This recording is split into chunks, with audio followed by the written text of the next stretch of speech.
Hey everybody, and welcome to another NintendoFuse Game Chat. Today, I am joined by my colleague Mike, Hello.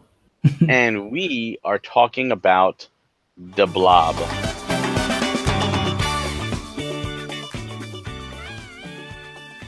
The Blob is an interesting title because it is a Wii game, a Wii exclusive actually, that later got ported to the PS4, Xbox One, and now the Nintendo Switch. Mhm. And Mike and I both got codes from THQ. They were nice enough to give us codes, but I still went out and I did purchase because a physical collector. So it is Mhm. available physically. Thank you for that. Maybe we'll get the Blob 2 as well on the Switch.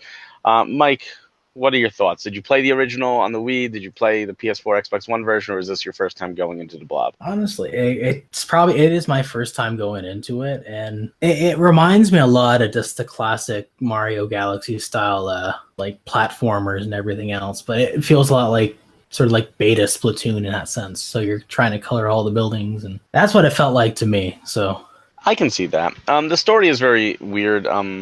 It's the whole world is filled with color, and then this colorless army comes in and makes everything black and white. And you join the inked, this color revolution against the Inked Corporation, and you are a blob that can change colors and paint the town. I didn't play the original, but I remember when it came out. One of my best friends, he did, and his biggest complaint to me, and I'll still remember this strangely, is that the levels are long. He said the levels are really long. He loved it, but the levels are long. So like that was in the back of my mind for however long it's been, 15 years or something like that. Maybe not, maybe like 13 years or 12 years, something like that. But when I got this, I was like, oh yeah, I remember he said the levels are long. They can't be that long.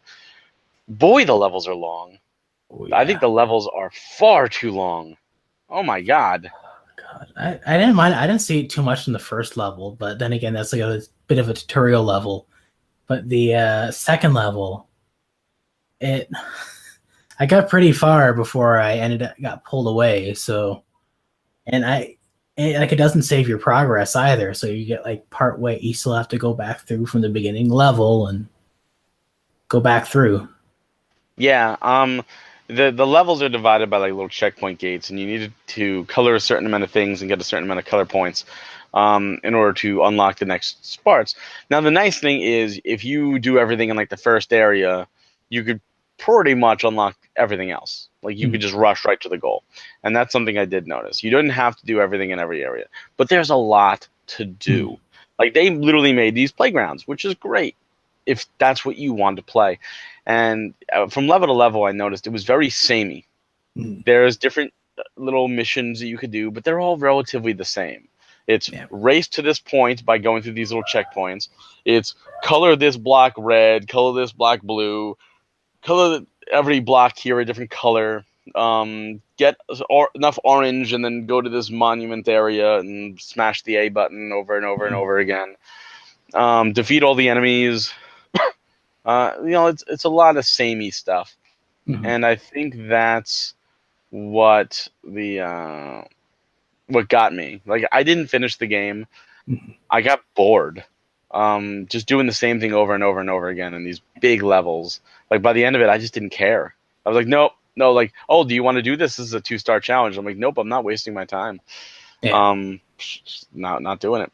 And I played a handheld. I don't know if you played docked at all. I did all I handheld. played exclusively docked, and it's really weird docked because all the videos look like they're just the upres Wii versions, and it doesn't look good on 1080p. Like you can tell right away, and I imagine this is probably the same on other platforms.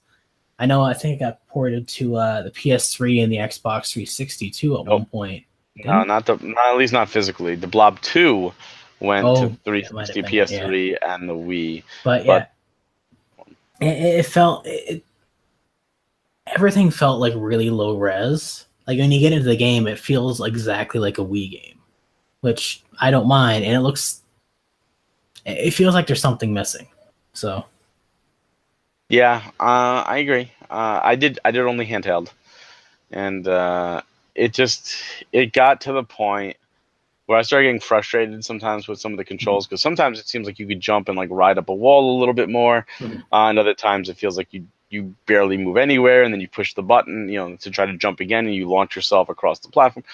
and I started getting a little motion sick just with a lot of the swinging as I was bouncing around. Like the camera was very jumpy, and they got to the point, and with the level so long, I had to put it down.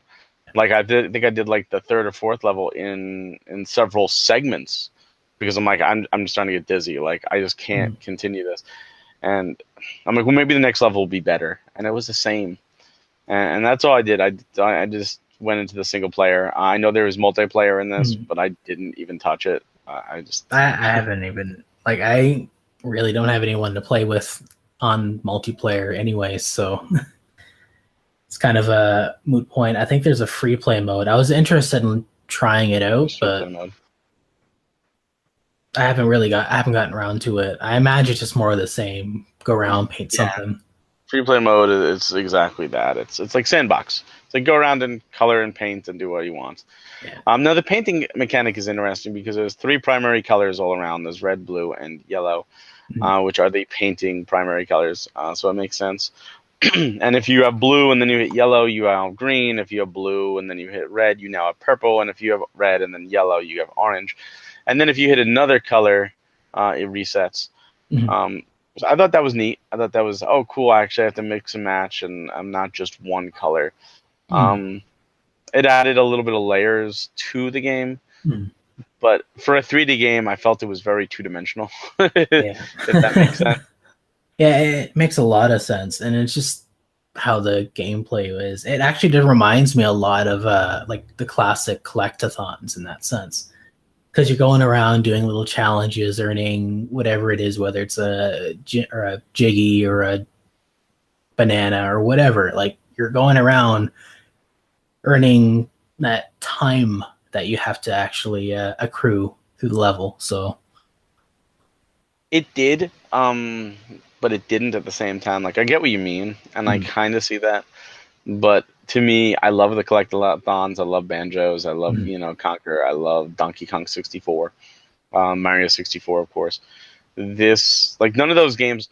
They never overstayed their welcome, and it felt like each objective you were doing in those games, like to get a jiggy or to to get a banana or something, was something different. Even when it eventually came back around, I'm like, oh, this is a harder version of a previous thing.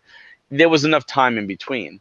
All the objectives here were very back to back to back. It was like, oh, paint this block red. Okay, well, I paint this block red. This unlocked a new challenge. Okay, well, now paint this other one blue. Oh, that's the same thing. You just made me change colors. You know, it's like, oh, then defeat all these enemies. No, there's enemy. I'm like, okay, like it just didn't. It didn't have the same aspect. And I think one of the cool things with those collectathons, like like you mentioned, a lot of times they didn't tell you what to do. You had to figure it out. That was half the fun. Here they tell you what to do, they show you what to do, and boom, you're done. Yeah. It is not a terribly long game. I don't know how many levels there are. I didn't beat it, but there are. Each level is substantial in length. I mean, you will probably spend a good 15 to 30 minutes per level, depending on how much you want to do. And that's a ridiculous amount of time. Think of like doing a Mario level, like Mario 1-1 for 15 minutes. You would get bored after a while. You'd be like, oh my God, come on. And if every level was 15 minutes, and you would never finish it. Like 2 to 3 minutes, cool. This is a 3D platformer. Find 5-minute levels. I would rather 15 5-minute levels than 5 15-minute levels. Like in that case, it's all about attention span.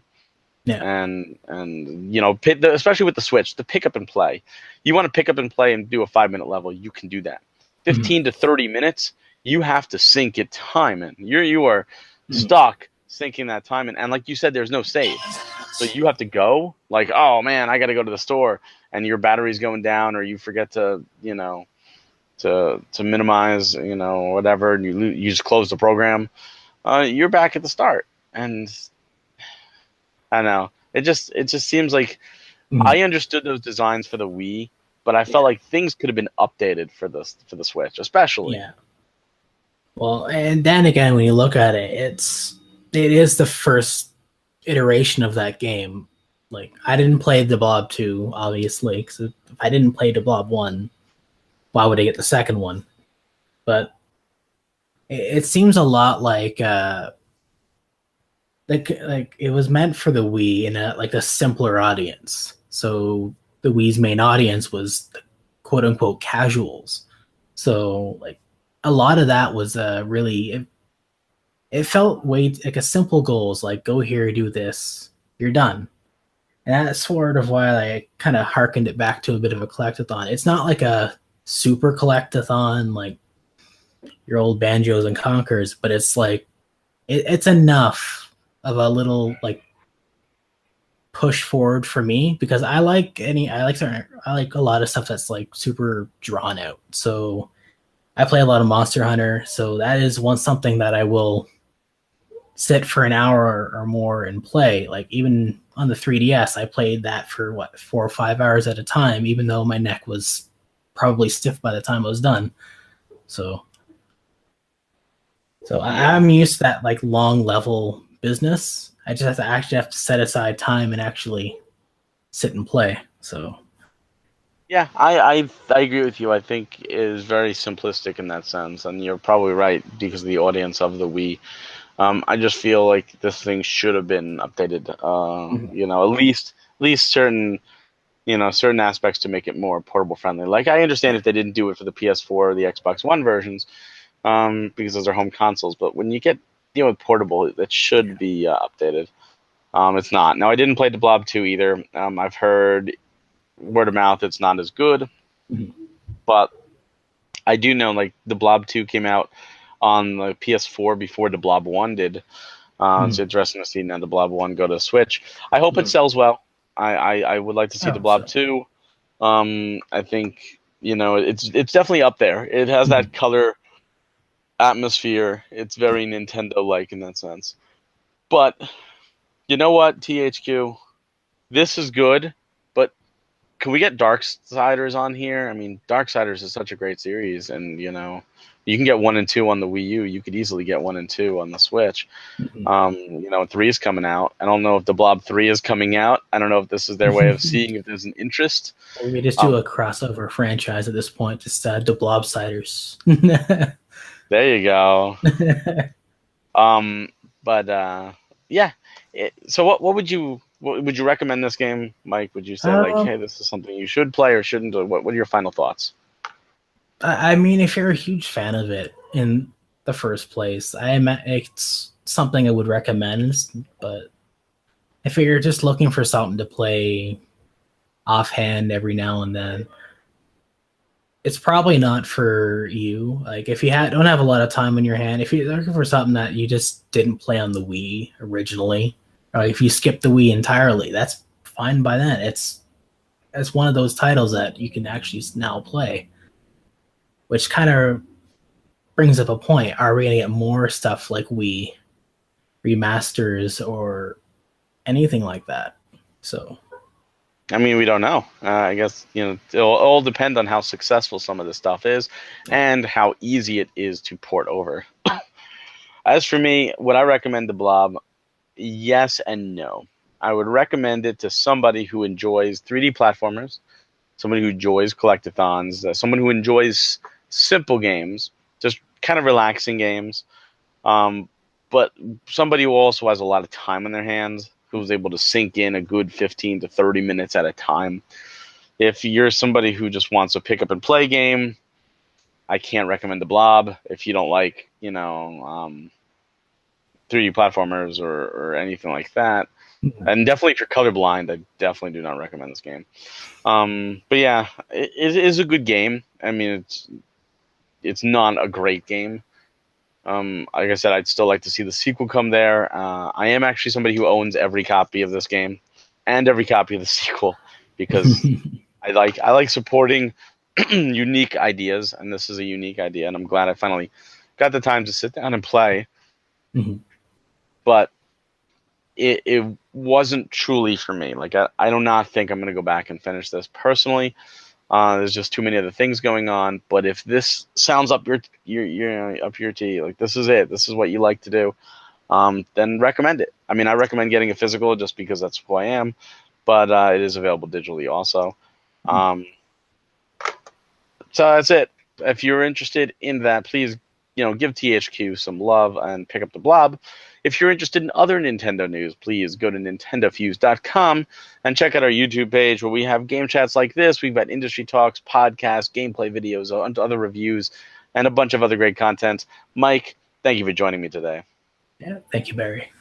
And have a great night, guys.